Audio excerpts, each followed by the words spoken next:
வணக்கம் மக்களே, நம்ம இந்த வீடியோவில் ரியாக்டோட ஹேண்ட்ஸ் ஆன் எக்ஸ்பீரியன்ஸ் தான் பார்க்க போகிறோம்.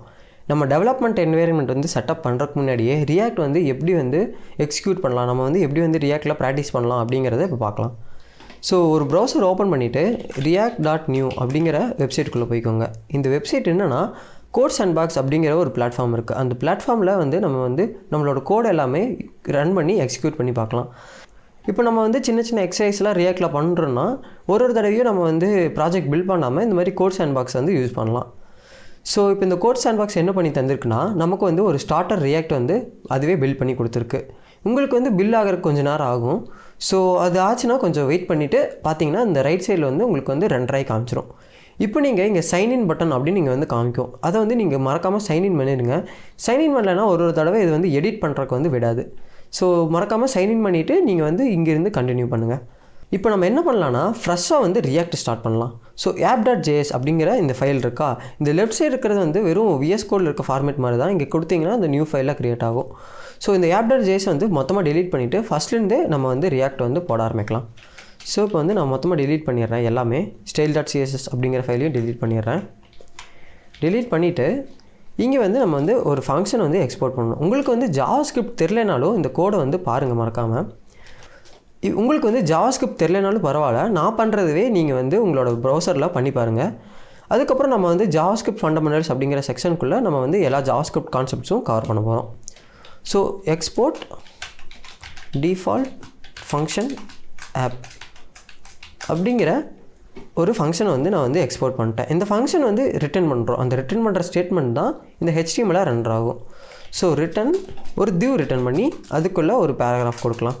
ஸோ ஹலோ வேர்ல்டு எல்லாம் கொடுக்குற மாதிரி ஹலோ வேர்ல்டு அப்படின்னு கொடுத்துட்றேன். ஸோ கொடுத்தனையும் இந்த ரைட் சைடில் வந்து எனக்கு வந்து ரெண்டரை காமிக்கும். இப்போ வந்து இன்ஸ்டாலிங் டிபெண்டன்சின்னு காமிக்குது. கொஞ்ச நேரத்தில் வந்து இது ரெண்டரை காமிக்கும். இப்போ பார்த்தீங்கன்னா எனக்கு வந்து ரெண்டரை காமிச்சிச்சா. ஸோ இந்த மாதிரி தான் வந்து நம்ம வந்து ரியாக்டில் பேஜெல்லாம் ரெண்டர் பண்ணுவோம். இப்போ நம்ம என்ன பண்ணலான்னா பேராகிராஃபில் மை நேம் இஸ் சந்தோஷ் அப்படின்னு கொடுத்துட்றேன். சந்தோஷ்னு கொடுத்தனையும் எனக்கு வந்து இங்கே எரர் காமிக்குது, ஏன்னு தெரில. ஸோ இப்போ திரும்ப கொடுத்துட்டு சேவ் பண்ணால் திரும்ப எரர் போயிடுச்சு. ஸோ இப்போ நான் வந்து இந்த சந்தோஷங்கிறத ஒரு வேரியபிளில் கொடுத்துட்டு அந்த வேரியபிளை வந்து இங்கே ரெண்டர் பண்ணலாம். ஓகேங்களா? ஸோ கான்ஸ்டன்ட் மை நேம் அப்படின்னு கொடுத்துட்டு SANTHOSH சந்தோஷ் அப்படின்னு கொடுத்துட்டேன். ஸோ இந்த மை நேம் அப்படிங்கிற வேரியபிளை இங்கே ரெண்டர் பண்ணணும்னா கேர்லி பிரேசஸ் யூஸ் பண்ணணும். இந்த சந்தோஷங்கிறத டெலீட் பண்ணோன்னே இங்கே பார்த்தீங்கன்னா அது டெலீட் ஆகிடுச்சா. கேர்லி பிரேசஸில் இந்த வேரியபிளோட நேம், ஸோ மை நேம் அப்படின்னு கொடுத்தேன்னா இங்கே வந்து எனக்கு வந்து மை நேம் இஸ் சந்தோஷ் அப்படிங்கிறது ரெண்டர் ஆயிரும். So my name is Santhosh அப்படிங்கிறது ரெண்டர் ஆயிடுச்சா. இப்போ ரெண்டர் ஆனதுக்கப்புறம் நம்ம என்ன பண்ணலான்னா யூஸ் ஸ்டேட் அப்படின்ட்டு ஒரு ஹூக் இருக்குது.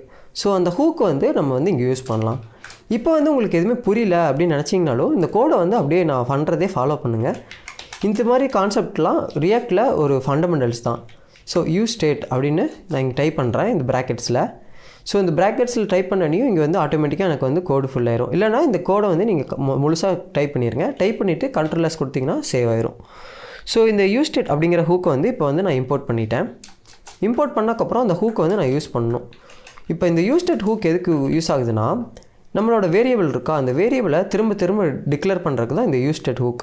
அதாவது இப்போ சந்தோஷம் இருக்கா, அந்த சந்தோஷங்கிறத நான் திரும்ப மாற்றணும். அந்த மாதிரி வச்சுக்கணும்னா இப்போ இந்த யூஸ் ஸ்டேட் ஹூக்கில் யூஸ் பண்ணலாம்.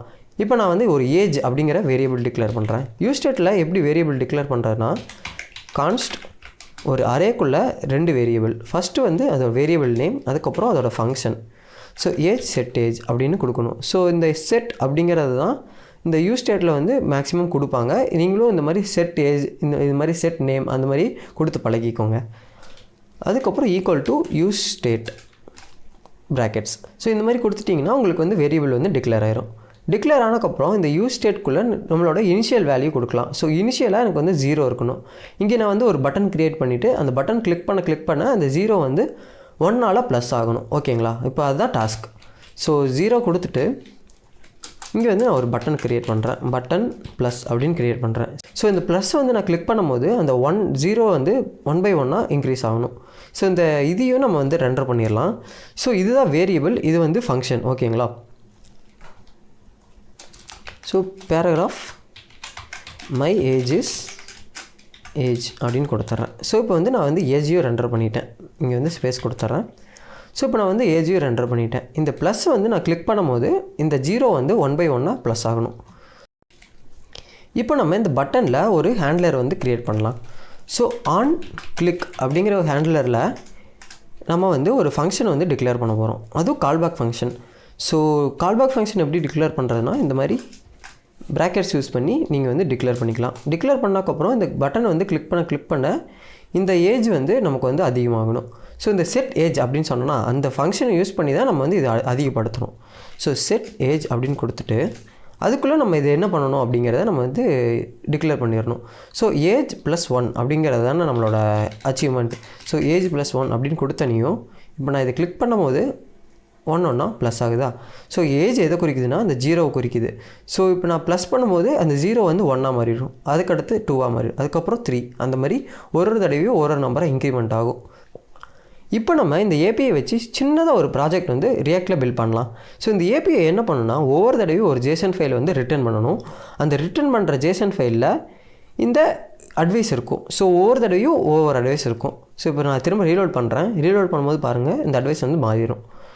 ஸோ இந்த ஏபிஐ வச்சு நம்ம வந்து இந்த இதில் வந்து ஒரு சின்னதாக ஒரு ப்ராஜெக்ட் ஒன்று பண்ணலாம். இப்போ நம்ம இந்த ஏபிஐ வந்து ரியாக்டில் யூஸ் பண்ணலாம். நான் வந்து அதுக்கு வந்து இன்னொரு யூஸ் ஸ்டேட் வந்து க்ரியேட் பண்ணிடுறேன். கான்ஸ்டன்ட் அட்வைஸ் செட் அட்வைஸ் அப்படின்னு 2 கொடுத்துட்டேன். அதே மாதிரி யூஸ் ஸ்டேட் அப்படின்னு கொடுத்துட்டு அதில் எம்டி ஸ்ட்ரிங் கொடுத்துட்றேன். ஸோ அந்த ஸ்ட்ரிங்கை வந்து நம்ம இங்கே ரெண்டர் பண்ணலாம்.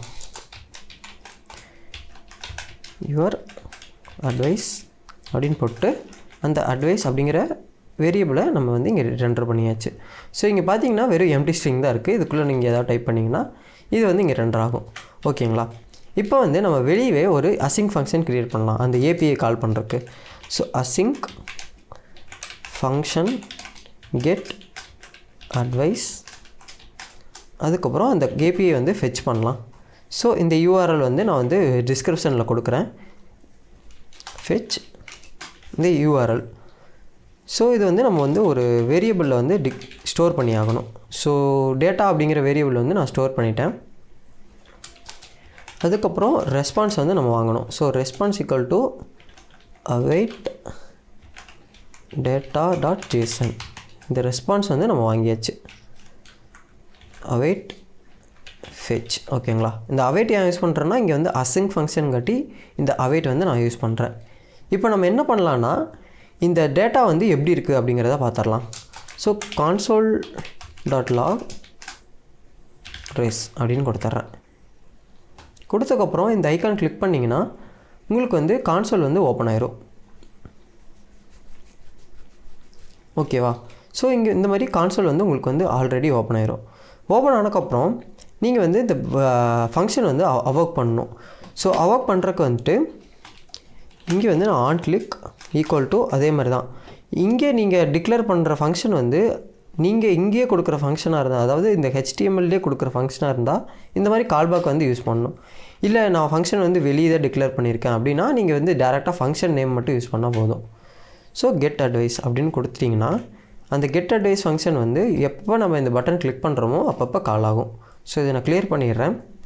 கெட் அட்வைஸ் கொடுத்தனையும் இதுக்கு வந்து நமக்கு வந்து 2 ஆப்ஜெக்ட் வந்துருச்சு. இது வந்து நம்ம டெவலப் மோடில் இருக்குங்காட்டி தான் 2 தடவை வந்திருக்கு. ஸோ அது ஏன் 2 தடவை வந்திருக்கு அப்படின்னு நினைக்காதீங்க. ஸோ இப்போ slip.advice அப்படிங்கிறத நம்மளுக்கு வந்து வேணும்.